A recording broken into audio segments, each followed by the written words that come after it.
রথযাত্রা উপলক্ষে ভক্তি, বিশ্বাস ও ঐতিহ্যের এক অপূর্ব মিলনক্ষেত্রে পরিণত হলো শ্রী শ্রী জগন্নাথ দেবের পবিত্র রথযাত্রা উপলক্ষে কামারপুকুর।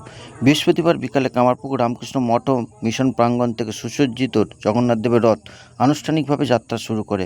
রথের দড়ি টানতে এবং প্রভুর দর্শন পেতে মঠ প্রাঙ্গণে ভিড় জমায় হাজার হাজার ভক্ত। রথটি মঠ থেকে বেরিয়ে প্রথমে কামারপুকুর চটি এলাকায় পৌঁছায়। এরপর সমগ্র কামারপুকুর পরিক্রমা করে পুনরায় নির্ধারিত গন্তব্যে ফিরে আসে। রথের সঙ্গে পা মিলিয়ে চলেন বিভিন্ন বয়সের অসংখ্য নারী, পুরুষ, প্রবীণ, যুবক, যুবতী ও শিশুরা। সকলেই একটাই বিশ্বাস, জগন্নাথ দেবের রথের দড়ি টানতে পারলে জীবন মঙ্গল ও শুভ ফল লাভ হয়। রথযাত্রার পুরো পথ জুড়ে ভক্তদের কণ্ঠে ধ্বনিত হয় হরিনাম সংকীর্তন। দর্শনার্থীদের নিরাপত্তা দিতে যথেষ্ট হারে পুলিশ প্রশাসনের নজর পাওয়া গেছে। এ বিষয়ে ঠিক কী বললেন কামারপুকুর রামকৃষ্ণ মঠ ও মিশনের অধ্যক্ষ মহারাজ? দেখতে থাকুন এমডি নিউজ, সবার আগে সবসময়।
আগে চলুন, আগে ফাঁকা জায়গায় চলুন।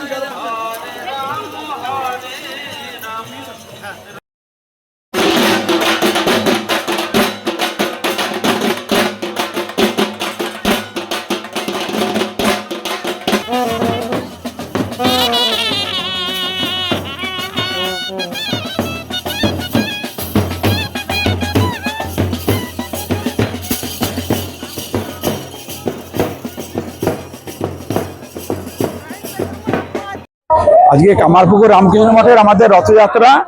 এই রথযাত্রা প্রতি বছরই আমাদের এখানে হয়ে থাকে, আর ভগবান শ্রীরামকৃষ্ণের জন্মস্থান, সেই জন্য এখানেতে প্রতি বছরই রথযাত্রায় ভীষণভাবে মানুষ আসেন, ভিড় হয়।